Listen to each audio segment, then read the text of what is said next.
is that if you take a wire and move it up or down inside a magnetic field, it induces an electric current.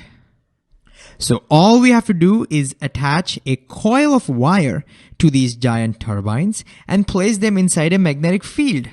As the turbine rotates, the coil starts rotating and the wires start moving up and down inside the magnetic field.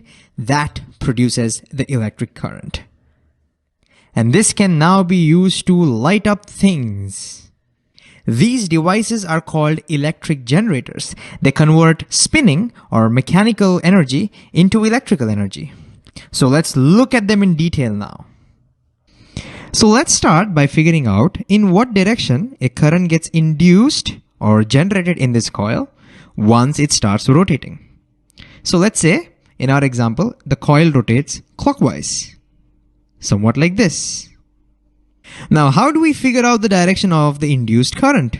Well, we have already learned something called the Fleming's right-hand generator rule, which says you stretch the fingers of your right hand like this such that they are perpendicular to each other. Then the thumb represents the direction of the motion of the wire. That is the direction in which you're pushing the wire. The forefinger gives us the direction of the magnetic field. Then our middle finger will give us the direction of the current. So all we have to do is align our right hand to make sure the thumb and the forefinger point in the direction of the motion and the magnetic field. Then the middle finger will give us the direction of the current. So let's use our right hand rule on the pink wire that is going upwards, as you can see, and on the blue wire that is moving downwards. So it'll be a great idea if you can first see whether you can try it yourself. So go ahead and use your right hand and see if you can figure out the direction of the current in the pink and the blue wire. Alright, if you've done it, let's first start with the pink wire. Because the pink wire is going up, the thumb should be pointing upwards. The magnetic field is to the right, so the forefinger should be pointing to the right. And so if we align our fingers that way, it will look like this. Since the middle finger is pointing inwards, this means the current in the pink wire must be inwards. Similarly, for the blue wire is moving downwards. So the thumb will be pointing down. The forefinger will still be pointing to the right.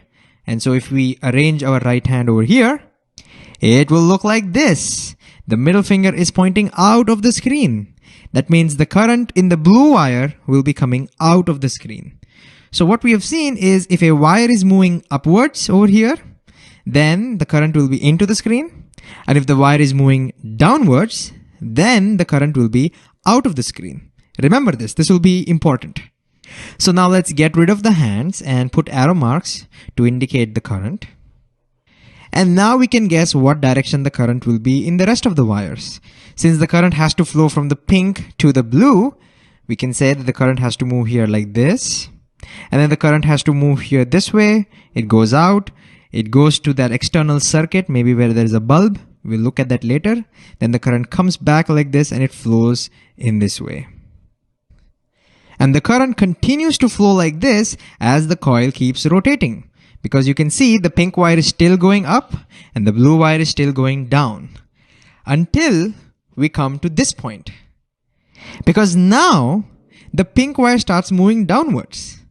And now the blue wire starts moving upwards. Can you see that? Again, if I go back and come back again, notice the pink wire is coming down and the blue wire is going up. This means now the current in the pink wire should be out of the screen because we already saw using our right hand rule. When the wire is going down, the current must be out. And in the blue wire, which is going up, the current must now be inwards. In other words, the current will now change its direction. This is the important thing.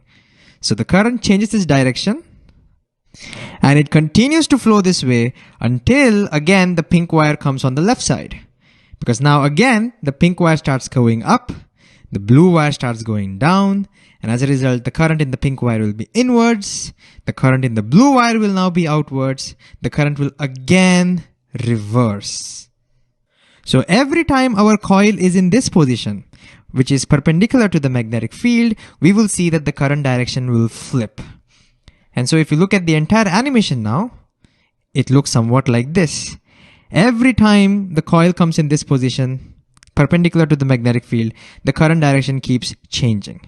Now, of course, in the animation, I'm pausing the animation when my coil is perpendicular to the magnetic field so that we can see the current flipping its direction. But of course, in reality, the coil will be pushed continuously. There will be no stopping. There will be no jerking motion like we are seeing over here. Now, the next question